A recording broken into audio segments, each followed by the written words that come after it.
नमस्कार। आइए आज हम फिर हाइट एंड डिस्टेंस को आसान बनाते हैं क्वेश्चन के साथ और जानेंगे कि इस क्वेश्चन को कैसे हल करते हैं। एक क्वेश्चन है कि भूमि से 60 मीटर की ऊंचाई पर एक पतंग उड़ रही है तथा उसकी डोर को भूमि पर एक बिंदु से इस प्रकार बांधा गया है कि डोर भूमि के साथ 60 डिग्री का कोण बनाती है। तो डोर की लंबाई ज्ञात करना है और यह मान लेना है कि डोर बिल्कुल तनी हुई है, मतलब डोर में ढील नहीं है, क्योंकि पतंग की जो रस्सी होती है वो थोड़ी लूज होती है, ढीली होती है। इसलिए क्वेश्चन में लिखा हुआ है कि आप डोर को पूरी टाइट माने, पूरी तनी हुई है। तो इसे कैसे ज्ञात करेंगे?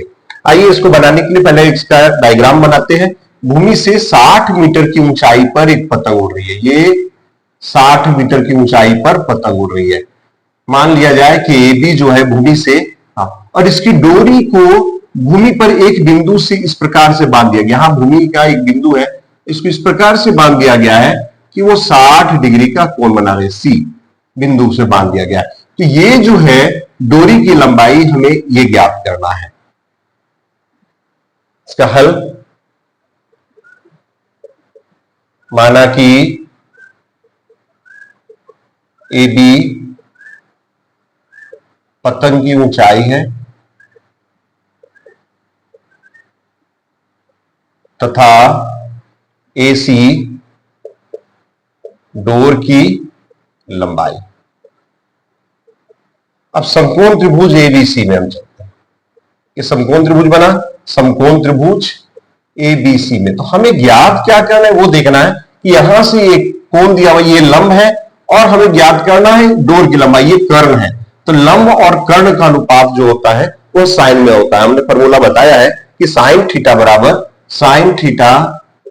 बराबर होता है लंब बटा कर्ण होता है। तो चूंकि हमें लंब मालूम है, कर्ण निकालना है, इसलिए हम क्या लिखेंगे? Sine theta. तो साइन C लिखेंगे, इसलिए साइन C। यहां लंब हो गया AB और कर्ण हो गया AC। साइन C का वैल्यू देखिए 60 डिग्री है, AB 60 मीटर और AC हमें ज्ञात करना है।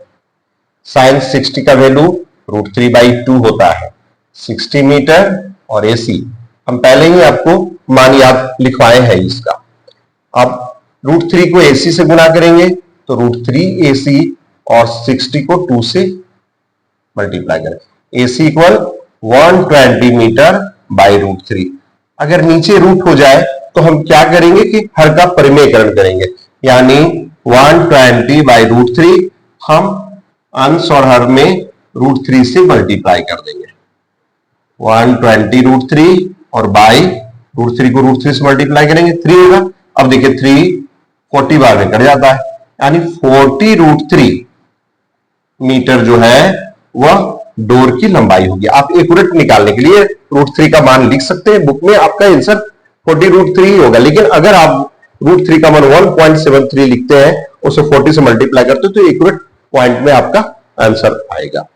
तो इस तरह से हम हाइट एंड डिस्टेंस के हर क्वेश्चन को बारी बारी से पढ़ेंगे और आसानी से सीखेंगे।